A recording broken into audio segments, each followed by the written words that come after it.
네, 요즘 만성위염을 앓고 있으신 분들이 많으신데요. 위염 검사를 내시경을 통해서 하다 보면 되게 헬리코박터 균에 대해서도 검사를 하게 되는데, 헬리코박터 균이 양성이 나오면 그것은 위장 내에 헬리코박터균이 서식하고 있다는 것을 뜻합니다.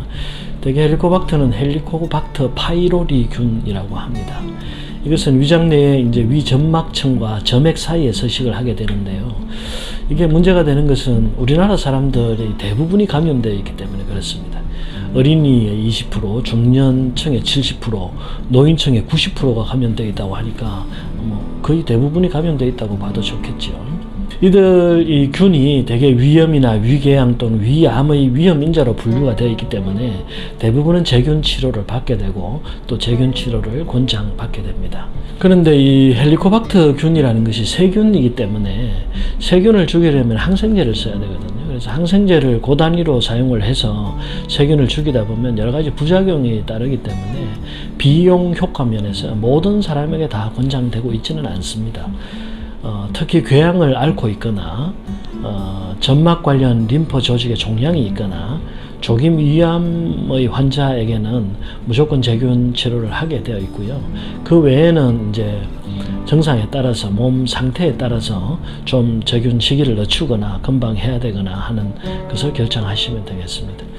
일반적으로 위장에는 세균이 살지 못하거든요. 왜냐하면 위산이 아주 강하기 때문에 세균들이 살지를 못합니다. 그런데 위장의 환경이 나빠지고 만성위염이 진행이 되고 위축성 위염이 진행이 되면 위장벽이 얇아지고 위산의 분비도 적어지고 면역력도 떨어지기 때문에 이제 헬리코박터라는 세균이 들어와서 살게 됩니다. 그런데 항생제를 써서 제균을 하면은 좋기는 한데요. 또 이 제균을 한다고 해서 균이 금방 없어지는 것은 아니거든요.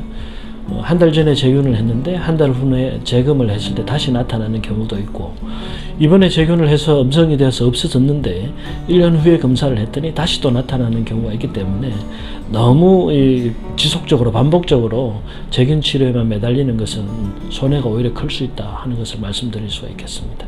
헬리코박터 균은 대개 위산의 분비를 억제하기 때문에 소화를 좀 방해합니다. 하지만 또 위산 분비가 적어져서 식도암의 발병은 줄여주기도 하기 때문에 장점 아닌 장점도 가지고 있습니다. 위축성 위염이나 장상피 화생의 상태는 만성 위염이 악화된 상태를 말합니다. 그래서 위장의 벽이 얇아지고 위장의 기능이 약해지기 때문에 위산의 분비도 적어지고 또 면역력도 떨어져서 이러한 세균들이 더 잘 살 수 있게 되는 것입니다. 반대로 치료가 잘 되거나 환경이 좋아져서 위장의 기능이 좋아지고 위장의 벽이 두꺼워지고 위산의 분비가 원활해지면 면역력이 정전되어서 대개 헬리코박터 균이 저절로 사라지기도 하니까요. 환경을 개선하는 방법, 또 천연물이나 생활 개선을 통해서 위장을 튼튼하게 만드는 여러 가지 방법들을 끊임없이 모색해 보는 것이 좋겠습니다. 또 이 헬리코박터 균은 대개 밥그릇을 공유한다든지 신체 접촉만으로는 감염이 되지 않기 때문에 직접적으로 균을 마시거나 소독되지 않은 내시경을 통해서 감염되는 경우를 제외하고는 큰 걱정을 하지 않으셔도 되겠습니다. 대개 항생제를 통한 제균 치료 외에 천연물 요법으로 이 제균 치료를 하는 방법도 있거든요.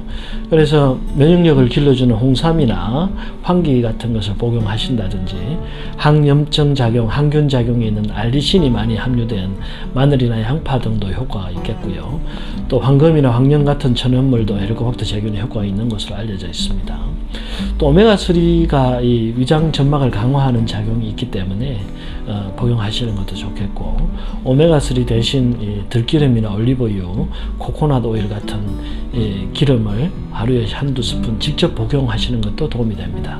네, 유산균과 같은 프로바이오틱스나 녹차, 쑥, 감초 등도 위염을 예방하는 효과가 있기 때문에 활용해 볼 수가 있겠고요. 마지막으로 이제 스트레스도 위염을 악화시키기 때문에 인체의 면역력을 저하시켜서 세균의 번식을 증가시킬 수 있습니다. 그래서 스트레스를 억제하는 방법이 필요한데 대개 자율신경을 조절하면 교감신경의 과흥분을 억제하기 때문에 위점막의 분비를 증가시킬 수가 있고 또 면역력을 강화시켜서 헬리코박터균의 서식을 방해하게 되거든요. 또 항상 긍정적으로 생활하시고 웃는 시간을 늘려주시면은 헬리코박터균이 내 몸에 살 수 없는 환경을 만들 수가 있습니다.